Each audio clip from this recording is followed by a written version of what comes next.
preaching on Proverbs 3. And it was nice for the worship team to get out the orchestra for me as well. Proverbs 3 is a chapter you're probably, at least part of it, super familiar with. Let me try that out.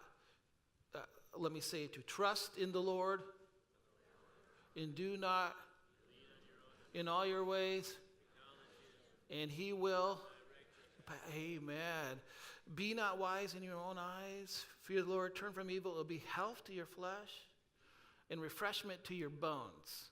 I memorized that bone part a long time ago because it was the only promise in the Bible that says it will heal your bones. And I'm like, I'm in.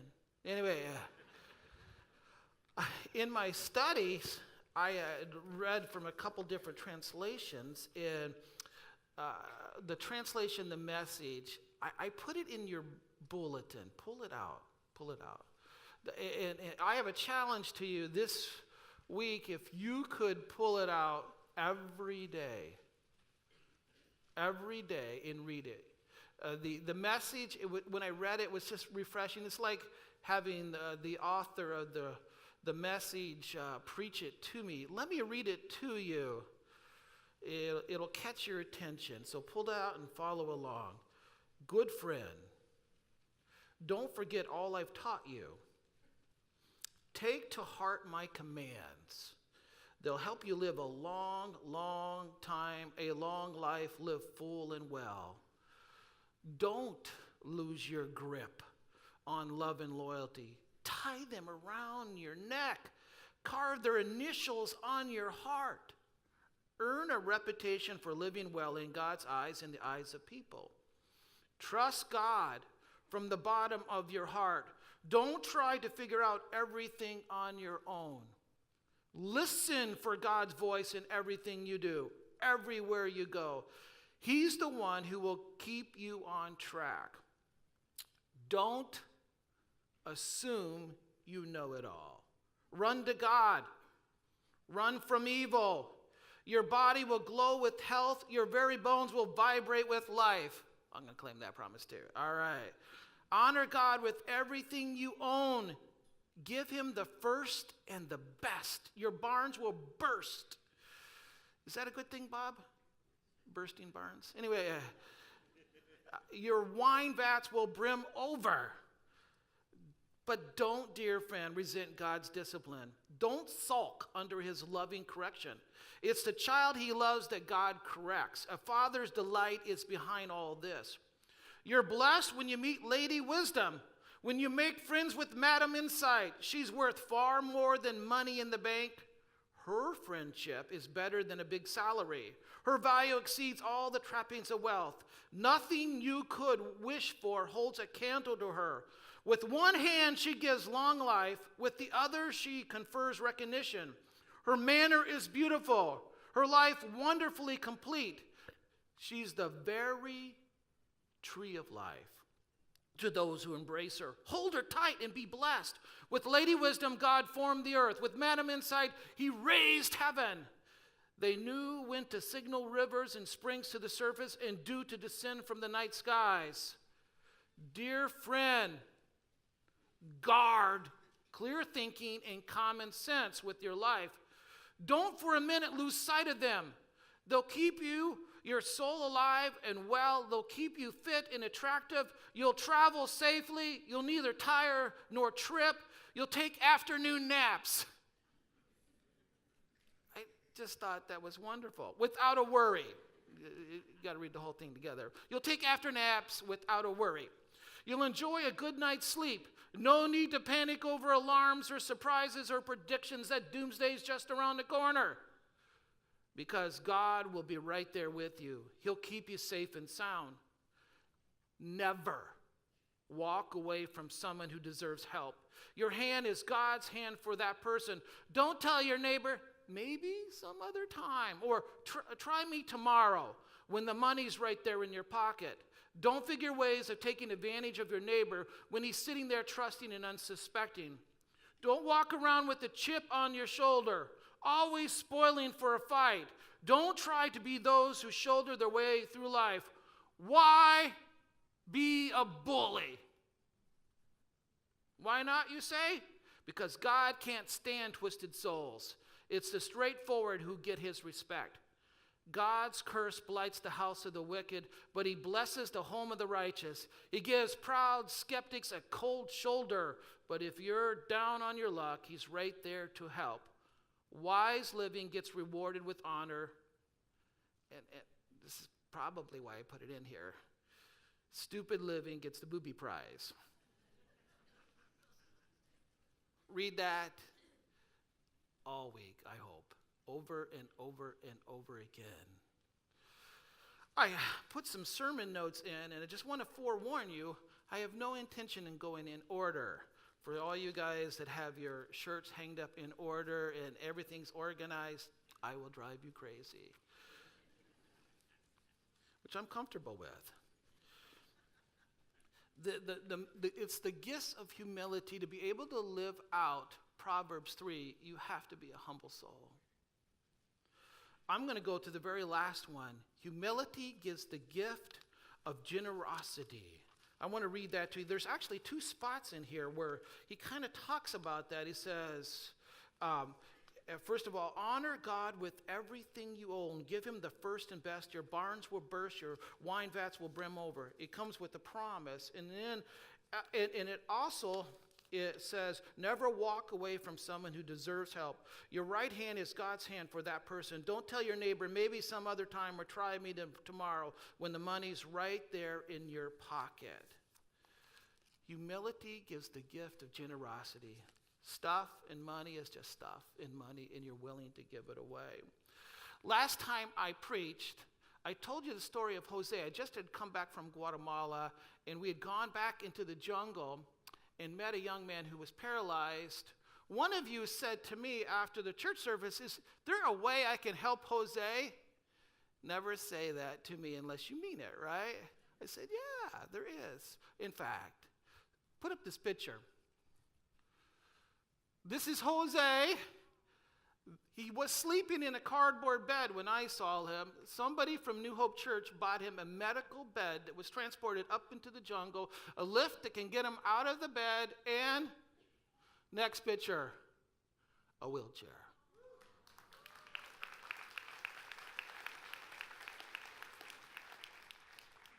Generosity can change lives. Change lives, change lives. When I was there in May in Guatemala, I was up in the mountains in Maria Jesus at a Christian girls' school that goes up to the 9th grade. And they had plans of adding 5 rooms on, and then they were going to go all the way to the 12th grade and then start an evening vocational school for nurses. Now, this video was made for me. It'll be Diego talking, but you really need to be standing next to Diego to understand his English, but you'll get a touch of Prox, the girls' school we've been supporting. Let's put this up.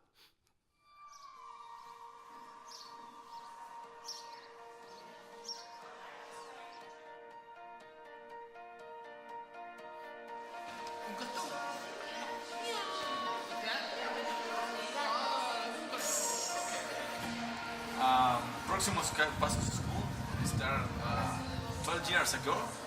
We started with a little space, and we growing every year. Some people come or help us, and we start with the build. We start with the first floor, second floor. Now have 3 floors. The next steps is our new space. The new space when we have the more opportunity for the person, for the student, for the community. We feel so good when people come and help us and support. We have a different energy and we feel so good. And our students feel so good. Feel the love of God. We have one teacher. She studied with us. She finished study here, and now she is a teacher. And we can see how step by step we change.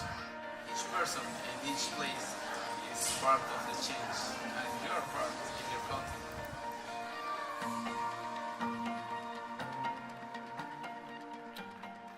New Hope Church, you're part of the change. When I talked about this to the missionary committee, they want to do a 5-room addition, and the church immediately sent $20,000. This is a $89,000 project, and then tied it in with our Fire Up campaign. And as money is given to Fire Up, money also goes to this project and many others. I got a hold of them last week, and I asked them, how much money you need yet to finish that project up? And they're like, $50,000. And I said, well, good, because here comes a check for $18,000 more. So my math says they need $32,000, and it is done and completed. Now, a team just left yesterday, a medical team, to go to Guatemala. It cost them, my estimation, $2,500 an individual to go to Guatemala. That's air flight there and back, transportation in country, translators, food, housing, all that kind of stuff. So if you add that all together, that's $75,000 for a week of missionary service. $32,000 suddenly sounds like a bargain, don't it? To train indigenous Mayan girls to serve their communities for their entire life. I'm super excited that it's part of that. One other generous thing, and by the way, be generous any way you can. When I was in Guatemala in October, there were a couple of weeks, and we were overrun in the clinics in the little towns that we were at, and I started drawing pictures for the little kids. And so in entertaining them, so I came back and I said, I had a dream. I want to make a coloring book that would help support the clinic. And then one of you paid for the coloring book to be printed. It's in its 3rd printing, and I sell them for like $5 or whatever you will give me for the coloring book. And a few of them bought them for $100, which I'm okay with. And since that time, I've sent $5,275 of coloring book money to Guatemala. That's pretty cool. They got a hold of me on Friday, the Guatemalans that run that clinic back in the jungle. And I'm going to tell you a little bit more about that story later on, but they said they want to, when the clinic is done, see, they're building a clinic and in a home behind it that doctors can stay in, a physician house where they can stay there while they're in the jungle. And so they said they're going to name that, and I have a hard time getting through that, in memory of my grandson. So there'll be a clinic named after my little boy that died. And so I added it all up. All I need to do is sell $21,000 more of coloring books, and I'm in there.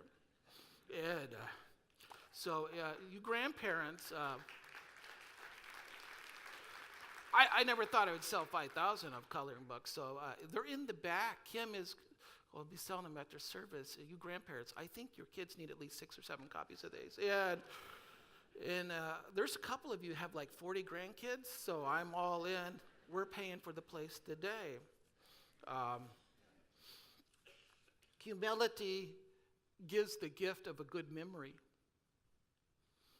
It said that right at the beginning. It's talked about, good friend, don't forget what I've taught you. You remember what's important to you, don't you? My wife would often ask me to pick up something on the way home from church. We live over by Chum's Corners. And I'll often forget it. Anybody else like that? All right. You're all like that. Come on. Anybody else like that? Raise your hand, Bob. Anyway, and my wife will say something in effect, you would have remembered it if it was what? Important to you. I looked up in psychology today on what you remember and what you don't. It says, this is what they say, your beliefs strongly affect your memory. And your ability to remember certain things, subconscious mind, and forgetting. One theory states that the subconscious mind sometimes omits certain things from your memory if it doesn't believe they are important. Like bread. Till supper time. Or unhappy wife, right? That's why the Bible tells us to renew your mind. As a little child, I learned this verse, right? You know, that we're supposed to hide God's word in our hearts so we wouldn't what? Sin against him.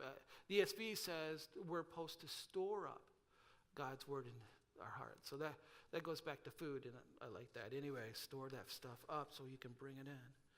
Humility gives the gift of hearty obedience. That's verse 1 as well. Take to heart my commands. 2 John 1:6 says, and this is love, that we walk in obedience to his commands. It is as you have heard from the beginning, his command is that you walk in love. Delight yourself in the Lord, and he will give you the desires of your heart. I want to read a quote from John Piper, if you could put this up.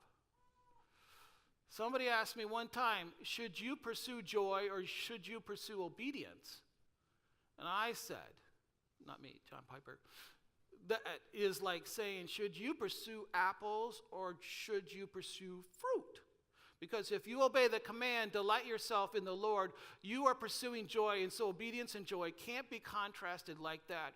We are called upon to delight ourselves in the Lord, and here is a big glitch for a lot of people. You can't enjoy a God that you're not sure is for you. If you have got this niggling sense, he is against me, he is always disappointed in me, he is not going to accept me, then you try to muster up delight in a God like that is going to be impossible. Trust in the Lord with what? All your hearts. Lean not on your own. In all your ways acknowledge him. Humility gives the gift of love and loyalty. Love and loyalty. Humility gives that gift of love and loyalty. It says here, don't lose your grip on love and loyalty. Tie them around your neck. Carve their initials on your heart. Earn a reputation for living well in God's eyes and the eyes of people. We need to develop a holy history of loyalty and forgiveness. All of our relationships should be based on the attributes of God. I'll just mention one of them. God promises to you, I will never leave you nor forsake you. And that is an attribute that should be given to God and given to our spouse as well. Not forsaking our faith and not forsaking them. It's so important. Now, I'm going to come back to trust. I'm saving it for the end. Humility gives the gift of not needing to know it all. The older I get, the less I know, by the way. There was a time in my life when I could look at God and say, I've got it. I think that was on a Monday when I was 18. Anyway, self-sufficiency is the enemy of trust.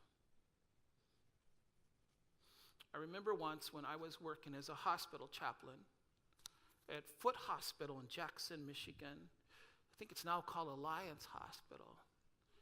Allegiance Hospital. Right, somebody's from Jackson, right? But I used to work for them.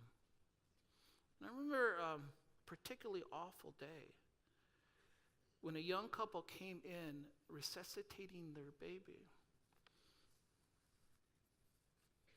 They called me in as the chaplain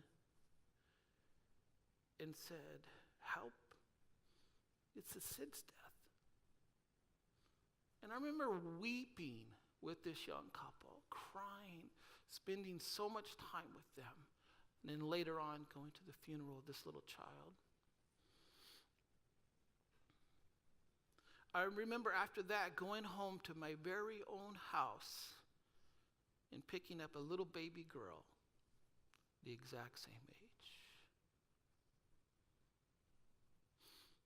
Oftentimes in that job, I didn't understand what had happened or why it had happened. But my life is never about why. I don't speak for God. It's about what. What. One of my favorite Psalms in a time of struggle is Psalm 131. I'd like to read it to you. God, I'm doing it out of the, I'm on a message roll, but I have it memorized actually in the ESV, but I'm going to read it out of this one. God, I'm not trying to rule the roost. I don't want to be king of the mountain. I haven't meddled with, have no business or fantasized grandiose plans. I kept my feet on the ground. I've cultivated a quiet heart. Like a baby content in his mother's arms, my soul is a baby content. Wait, Israel, for God. Wait with hope. Hope now, hope always. What this psalm says to me is, I am not asking why in the sorrows and death and agony of this life. I'm trusting in God. The ESV says it this way: my heart is not lifted up. My eyes are not too raised. I do not occupy myself with things too great or too marvelous for me, but I have stilled and quieted my soul like a weaned child. Like a weaned child is my soul within me. O Israel, hope in the Lord forever. I am coming to you like a baby comes to his mom who no longer nurses just for presence. That's enough. Humility gives the gift of listening. I wish I had this when I was young. Let me read it. But in teachability, I couldn't decide on which gift in this section, so I gave two. Anyway, but don't, dear friend, resent God's discipline. Don't sulk under his loving correction. It's the child he loves that God corrects. A father's delight is behind all this. Pride brags. Ever meet somebody and they'll tell you everything they did and they're the hero of their story? Humility listens. Teachability is everything. Be silent, humble, and teachable. If you ever think you know it all, that is the beginning of your troubles. John Wooden quote: if I am through learning, I am through. I am through. Another gift that humility gives is it allows you to be disaster-free. Disaster ready. That's what I wrote, disaster ready. Can't read my writing here.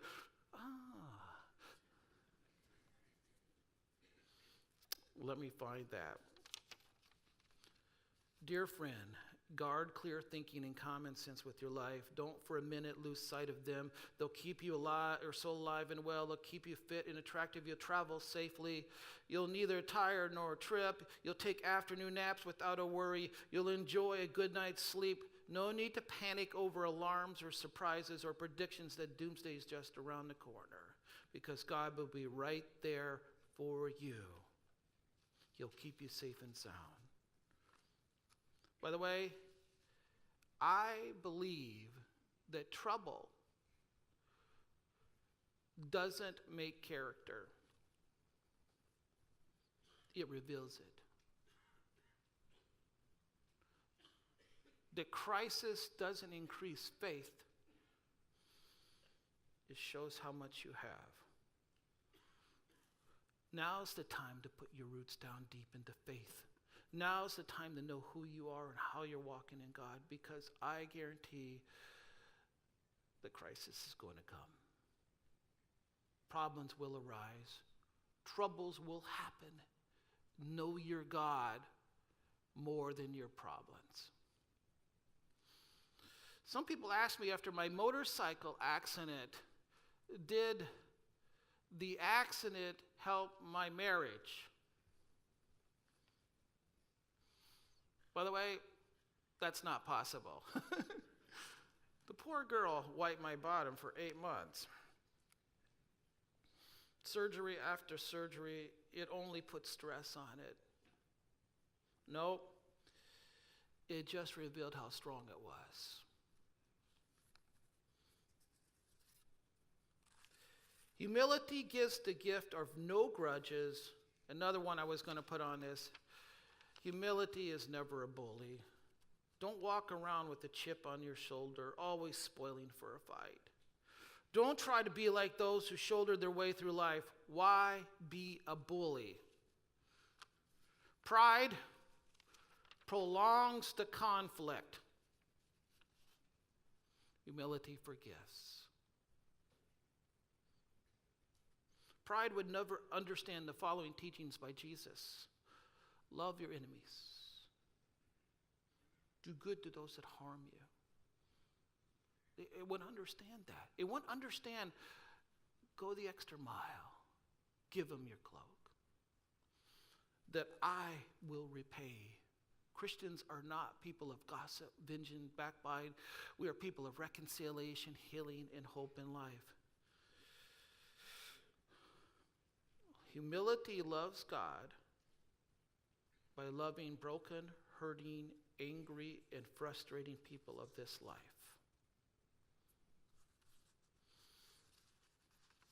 I'm going to go back. Trust in the Lord with all your heart. Humility gives the gift of trust. I'm so thankful recently that I kept quoting to myself over and over again, trust in the Lord with all your heart and do not lean on your own understanding. I am so thankful. Anybody glad that 2018 was over with? I'll tell you, in 2018, I had dear friends that were diagnosed with cancer. Trust in the Lord with all your heart and do not lean on your own understanding. Last year, I said goodbye to friends and buddies as I stood by their graveside. Trust in the Lord with all your heart and do not lean on your own understanding. Last year, just about the time I thought I was getting better, I needed another surgery. Trust in the Lord with all your heart. What could we put into this grid? Finances? Yes. Work ethic? Yes. Friendships, morals, values. You pick out a life, anything. You should run it through the grid of trust in the Lord with all your heart and do not lean on your own understanding. Trust in the Lord with all your heart and do not pick that out in your mind. What is that crisis? What is that sorrow? What is that sickness? What is that broken relationship? What is that thing going on in your life? What is that business problem? What is that unruly neighbor? Put it in there. Trust in the Lord with all your heart and do not lean on your own understanding. When I was first in the ministry, Kim and I was part of a pastoral staff in Livonia, Michigan. I was a young pastor then, just out of Bible college. And that church would have students at it that went to Bible colleges in that area, whether Detroit Seminary or at that time it was open, it was called Wycliffe Bible College. And they would come in. And I made a very close friend of a Bible student who's now the senior pastor of a church in Atlanta, Georgia, Michael Thomas. And my wife was pregnant with Jennifer, and his wife was pregnant. In the middle of the night, he calls me up and says, "Come to Henry Ford Hospital now, Tim, I need you." And his wife gave birth to a very young and small child. The doctors came out and said, "It's going to be okay. We can help." But they were wrong. An hour later, the little baby died. A burst of blood to its brain, adrenaline shock took the baby's life. I remember Michael just falling apart. And I said, "Mike, let me go get the baby and bring him here to you in Arlene." We held it and he said, "I don't know what to do, Tim." I said, "I think we should take pictures." He said, "No, we shouldn't. Tell you what, I'll run to Rite Aid, thank the Lord for 24-hour places, right? And this is a portable camera days. Anybody remember those? I'll buy a portable camera, and I'll run right back and take pictures. You want to remember this baby. And I did. The next day, Mike calls me up and says, I want those pictures. And we began to plan a funeral. I'm down in my youth pastor office there at that church in Livonia, and in comes an old lady. She's coming in with the basketballs and the tennis rackets and the volleyball things, all the things that youth pastors used to do in the 80s, right? And she looks at me and she said, I heard that the Thomas baby passed away and you're doing a funeral. And I said, yeah, I am. She said, I had that exact thing happen to me, and I know in this audience many have.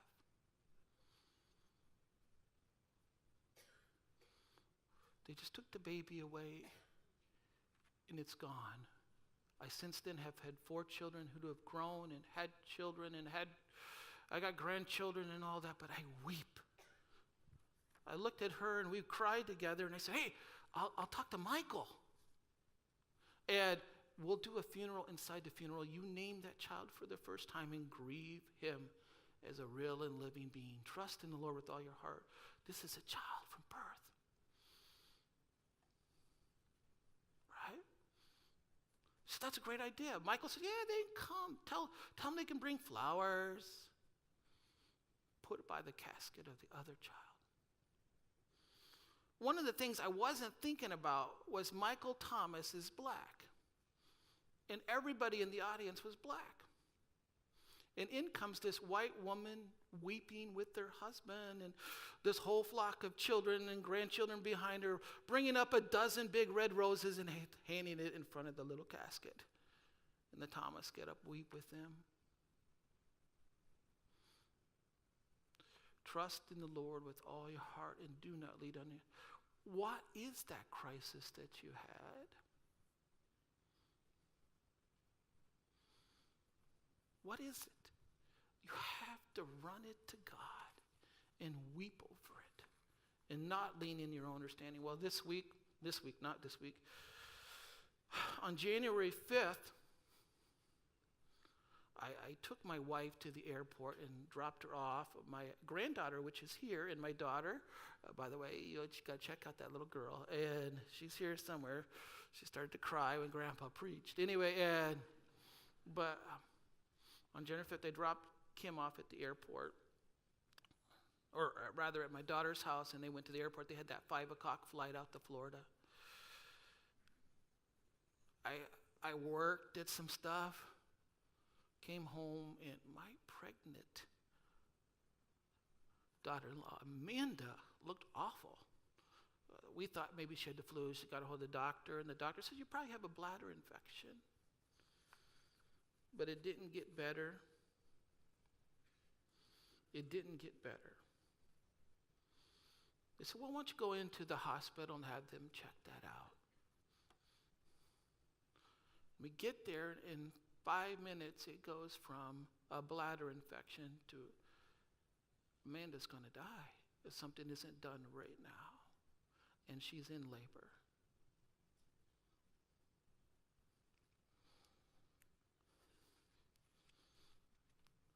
One of the first people to contact me when we could tell people was Michael Thomas.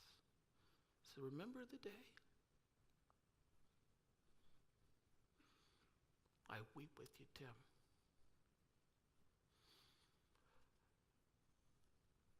A little baby was born, and a little baby died. Together we named him, celebrated his life. But the entire time I sat there, it was like from midnight. Well, I was there at 6, but she went into full labor from midnight to 10 in the morning to give birth to a baby that lived for half an hour.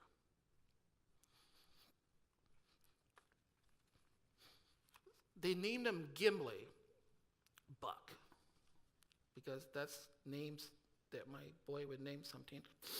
And I looked it up in Norse and I said, what does Gimli mean? It means fire. I'm in. He had a bright fire, but for a moment. I kept quoting this verse over and over and over and over to myself. Trust in the Lord, Tim, right now. And do not lean on your understanding. Why is your wife in Florida? Why is Amanda giving birth? Why does she have an infection? Trust in the Lord with all my heart and do not lean on my own understanding. There are things I don't understand and can't explain. But that's what we have chosen to do. Give it to God and trust in Him and not lean in our own understanding. Maybe you have a crisis. Maybe you have something, by the way, song people, you have no idea when I'm going to finish up, which is right at this moment. And come on up here. Maybe you have a conflict. Maybe you have a business. Could you stand? We're going to pray. We're going to sing.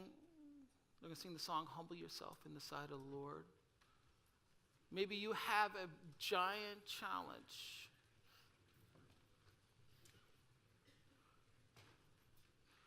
Could you bring it up here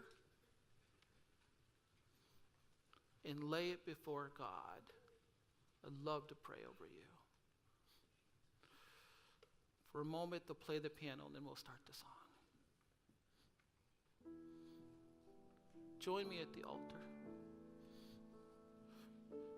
Bring those problems. Bring those frustrations. Bring those fears. Bring those unresolvable things to God.